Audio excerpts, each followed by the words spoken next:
इससे क्या बहुत ही अच्छा पॉइंट, अच्छा पॉइंट आपने उठाया कि प्रधानमंत्री को नहीं बुलाता, राष्ट्रपति को नहीं बुलाता, वहां के सेना प्रमुख को बुला करके वो लंच करता है उसके साथ कि अपने। हाँ, खत्म। जो स्टेट का एक जो लेजिटिमेसी होता है वो ट्रंप ने डिस्ट्रॉय कर दिया।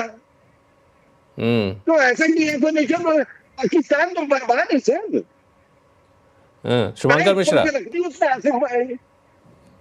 शुभंकर मिश्रा, ये जो हमारी रणनीति है, जो हमने बिल्कुल फर्म कमिटमेंट कर रखा है और जो बार बार जो नई हमने घोषित जो रणनीति बना रखी है, शायद अब इस कम से कम रीजनल में बहुत एक्सेप्टेबल नहीं हो रहा, लोगों को अखड़ रहा है, जिसको मोटी भाषा में कहें तो यही इसका एक प्रतिबिंब आपको देखने को मिला ऐसी जगहों पे जो चाइना खुल करके पाकिस्तान के साथ आता हुआ दिख रहा है। लक्ष्मण, ये किया भी इसीलिए गया था कि लोगों को अखरे, लोगों को अच्छा लगने के लिए नहीं किया गया था। मुझे लगता है कि भारत रणनीतिक रूप से उस दौर से बाहर आ चुका है जब हम लोगों को अच्छा लगने के लिए काम करते थे। हमारे यहाँ सबसे बड़ी मुसीबत यही रही कि स्वतंत्रता के बाद से हम लोगों ने अपने नेशनल इंटरेस्ट को पीछे रखा और एक ह्यूमैनिटेरियन इंटरेस्ट को बनने की कोशिश की, चाहे वो चीन को, चाहे वो सिक्योरिटी काउंसिल की सीट देने का मामला हो या नॉन अलाइंड मूवमेंट में जाने का मामला हो। तो हम एक आइडियोलॉजिकली चीजों को लेकर चलने की कोशिश कर रहे थे, जिसका एक्चुअली अगर आप देखें तो वो हमारे नेशनल इंटरेस्ट को कॉम्प्रोमाइज करते हुए था। मैं पॉलिटिकल इस पे नहीं जाना चाहूंगा कि किस पार्टी का क्या स्टैंड रहा, बट एक हमारी जो थॉट प्रोसेस थी वही हमारी थॉट प्रोसेस फ्लॉड थी। तो उस वजह से हम एक मोरल हाई ग्राउंड के पीछे पड़े हुए थे और वो मुझे एटलीस्ट पर्सनली बहुत खुशी है कि हम इस मोरल हाई ग्राउंड की वजह से जितना हमारा नुकसान होना था, अब हम और नुकसान लेने को तैयार नहीं है। और जैसे कर्नल आर्सन सर ने बोला, ये संदेश आज का जो है वो चीन के लिए कम है और पाकिस्तान के लिए सबसे ज्यादा है। आपको मैं सिर्फ 2-3 चीजें इन कंटिन्यूएशन बताना चाहूंगा। पहला, हमारा जो नेशनल स्टैंड है वो ये है कि ऑपरेशन सिंदूर खत्म नहीं हुआ है, it's ongoing. Second, Sindhu water संधि जो है, मतलब इंडस वाटर ट्रीटी जो है, that is held in abeyance, it has not been ratified, it will not be ratified by us anymore. Third, हम हर एक्ट ऑफ को as an act of war लेंगे और ये तीनों चीजें अगर आप जोड़ के देखें तो ये चीज हमारा एक स्टैंड है जो पाकिस्तान के साथ बिल्कुल क्लियर है।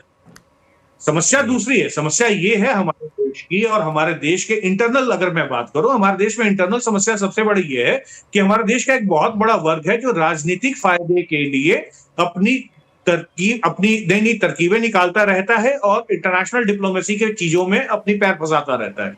अब जैसे ईरान और इजराइल का ही एग्जाम्पल आप ले लें, हमारे यहाँ एक बहुत बड़े वर्ग को, राजनीतिक वर्ग को तकलीफ ये है कि हम इजराइल के साथ खुल के क्यों खड़े हैं, हम ईरान के साथ क्यों नहीं खड़े हैं, जबकि सरकार ने एक तरीके से बहुत ही बैलेंस स्टैंड लिया है, दोनों के खुल के किसी के साथ नहीं खड़ी। क्या हम अपना नेशनल इंटरेस्ट देखें जहां पे इजराइल हर समय हमारे साथ खड़ा रहता है, बजाय इसके कि ईरान का साथ दें जो हर समय पाकिस्तान के साथ खड़ा रहता है? तो वहां नेशनल इंटरेस्ट के ऊपर रिलीजियस इंटरेस्ट और एक उम्मा का जो इंटरेस्ट है वो कई बार लोगों को फोर्स कर देता है कि आप एक लाइन ये पकड़ें जो आपके नेशनल इंटरेस्ट के अगेंस्ट है। इजराइल हमारे साथ एक आज की डेट में रशिया के साथ अगर आपका ऑल वेदर फ्रेंड कोई है तो वो इजराइल है, जो कि somewhere close to all weather friend. वो भी इसलिए है क्योंकि दोनों की स्थिति हमारी एक जैसी। ये बहुत अच्छी बात है। अब आपने एक इम्पोर्टेंट पॉइंट उठाया कि जो हम लोग जो डिप्लोमेसी में हम लोग जो आगे बढ़त बढ़ाने की कोशिश करते हैं, कई बार इंटरनल पॉलिटिक्स एक नए चैलेंजेस हम लोगों के लिए वहाँ पे खड़ा करता है। एम्बेसडर वोरा साहब मुस्कुरा रहे हैं, लगता है कुछ बोलना चाहता है। एम्बेसडर वोरा साहब, बाकी जो चीज़ें शुभंकर बोले उस पर कुछ कमेंट करना चाहे तो करिए, लेकिन मेरा सवाल थोड़ा सा आगे बढ़कर क्या है कि बिलावल भुट्टो ने साफ तौर से पहले धमकी दी कि 6 नदियों पे हम कब्जा कर लेंगे अगर भारत ने पानी नहीं छोड़ा तो, और कुछ ही घंटे बाद भारत की तरफ से जवाब भी आ गया है, गिदर भड़की बंद करिए, हम कोई पानी वानी नहीं देने वाले, भारत के हिस्से का पानी भारत के पास ही रहने वाला है। तो अब आपको लगता है कि आतंकवाद को शायद दरकिनार करके पाकिस्तान की पहली कोशिश है किस तरह से पानी मिलना शुरू हो जाए हमारे लिए, अब ये दबाव बनाने की कोशिश पाकिस्तान कर रहा है? सर, ये बागड़ बिल्लो कौन है जिसका नाम लिया अभी आपने, कि किसी ने कुछ कहा कि मैं 6 नदियों का ले लूंगा, ये कौन है? बिल्लू भाई भुट्टे वाला। हाँ, हमें पता चला कि आपके पुराने जानने वाले हैं। ये पुस्तक मेरी देख रहे हैं, आपके सामने दिखा रहा हूँ, चाणक्य नीति। क्या लिखता है? अभी बात हो रही थी प्रिंसिपल्स, अरे सर, अगर आपको प्रिंसिपल चाहिए तो अपने राष्ट्रीय हित को लॉकर में डाल दीजिए, और अगर राष्ट्रीय हित चाहिए तो प्रिंसिपल्स को लॉकर में डाल दीजिए। चाणक्य ने एक चीज बड़ी मजेदार कही है, और हमने सफर किया, जो आप बता रहे थे, सारी दुनिया हमको अच्छा समझे, जो बिल्कुल सीधा खड़ा होता है ना प्रिंसिपल्स में, जब तूफान आता है सबसे पहले वो गिरता है, और जो फ्लेक्सिबल है वो रहता है, वो जीवित रहता है। तो ये प्रिंसिपल्स की कहानी बहुत पुरानी हो चुकी है, मेरे जन्म से भी पहले। चाणक्य ने इसको बिल्कुल खत्म कर दिया। अब ये जो बोल रहा है ये बेवकूफ, क्या करेगा ये? एटम बॉम्ब फेंकेगा हमारे ऊपर? अरे एक अमेरिका का भीख में दिया हुआ तेरे पास बॉम्ब है, और उसको तो बड़ा अपने आप को समझता है। इसकी बात क्यों सुनते हैं सर? वैसे ही आधा जो भी है। सो बेसिकली अब मैं आपको बता देता हूँ क्या होने वाला है सर, जो मैं देख रहा हूँ कि इसको हम फ्रेंच में कहते हैं तू साजिमुज, अंग्रेजी में ओमनी डायरेक्शनल, हर तरफ से। हमने पहले तो है बता दिया कि अगर आतंकी हमला हुआ हम टांगे तोड़ देंगे आपके। दूसरा, हमने पानी बंद कर दिया। तीसरा, ट्रेड बंद कर दिया। चौथा सर, ये जो बैंकिंग का सिस्टम है इंटरनेशनल, आप देखिएगा अभी वहां पर भी एक्शन होगी। फाइनेंशियल एक्शन टास्क फोर्स में भी एक्शन लिया जाएगा। आप देखते हैं वो बैठ गया है यूएन की इस संस्था में, उस संस्था में, इट डजंट मैटर। और फिर फाइनली अभी ये हुआ था कि कमेंट किया था कि ऑपरेशन सिंदूर में किसी ने हमारा साथ नहीं दिया। किसने मुखालफत की थी? डिप्लोमेसी में इफ यू डोंट कंडेम, वो हम ले लेते हैं एज सपोर्ट। बहुत से लोगों ने प्राइवेटली हमें कहा है, क्यों खड़ा होकर वो शोर मचाए? किसी ने नहीं कहा पब्लिकली कि ऑपरेशन सिंदूर बड़ी खराब चीज थी।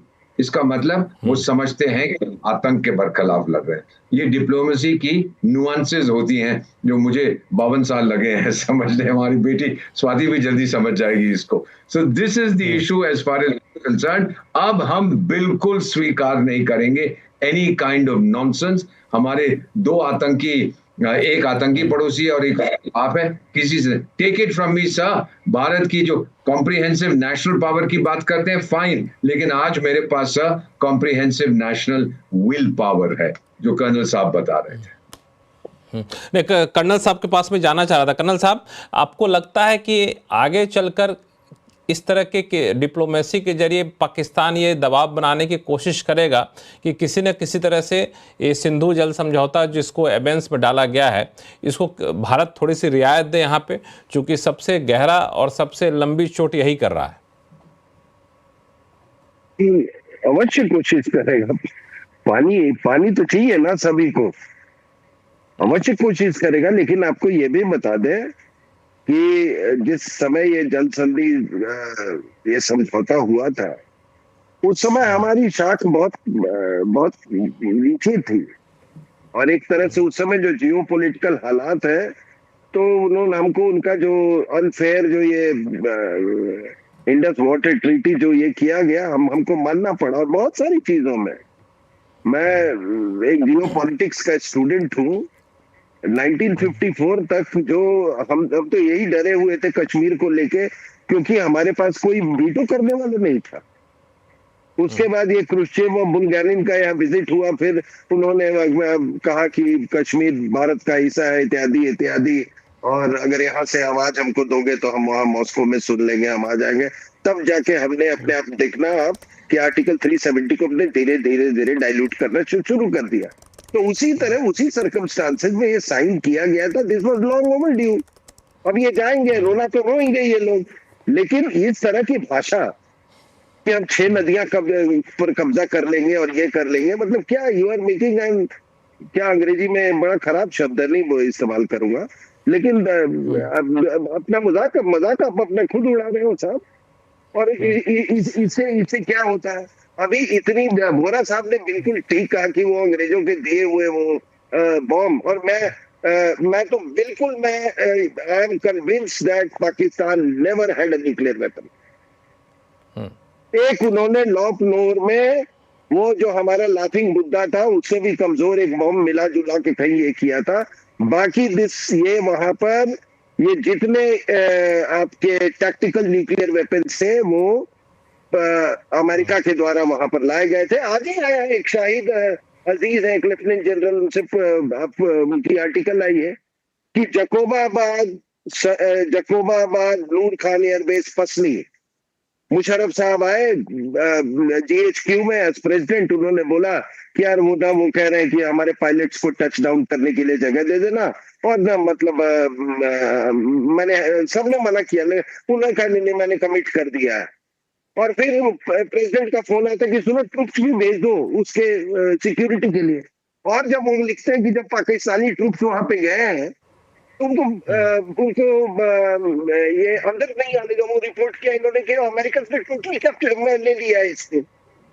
नूर खान बेस में तो एक उसने लिखा है कि एक पाकिस्तान एयरफोर्स का ऑफिसर था, उसने बोला कि ये क्या कार्गो है हमको बताओ।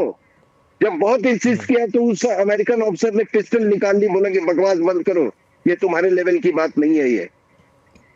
ठीक है सर, तो ये तो वोरा साहब ने बिल्कुल बिल्कुल सही कहा। और ये इतनी बड़ी बड़ी बात, अब बताओ क्या क्या शाख रह गई है पाकिस्तान की? आप क्या कौन सा ऐसा, मतलब एक चाइना छोड़ के कौन सा ऐसा मुल्क है जो इनके सपोर्ट में आएगा पाकिस्तान के? और ये बलूचिस्तान कर रहे हैं। What about Khyber Pakhtunkhwa? खैबर पख्तूनख्वा की हालत उतनी ही बुरी है जितना बलूचिस्तान का है, तहरीक तालिबान पाकिस्तान के कारण में। तो अब जो भी वहां पर बलूचिस्तान ये कि उसका जिक्र करो और ऑपरेशन सिंदूर का जिक्र नहीं करो। और इट इज हाई टाइम हमको अटेंड जरूर करना। हमको सर हम लोग ऐसे हमको इन कोई फोरम बाइकआउट नहीं करना चाहिए और हमको इसी तरीके से हमको स्ट्रेटेजिकली डिसरप्ट करना चाहिए जहां पर हमारी सोच को इज्जत न दी जाए, हमारी सेंसिटिविटीज को इज्जत नहीं जाए। ऐसे फोरम पर जाके हमको उसको इंटरनली उसको जाके सबोटाज वर्ड नहीं यूज करूंगा, डिसरप्ट करना है हमको, जाके डिसरप्ट करना चाहिए, एक्सपोज करना चाहिए ऐसे लोगों को जो इस तरह से आतंकवाद को खुलेआम समर्थन दे रहे होते हैं। इस चर्चा को आगे भी जारी रखेंगे, लेकिन वक्त है छोटे से ब्रेक का। ब्रेक के बाद जल्द लौटते हैं, कहीं जाइएगा नहीं।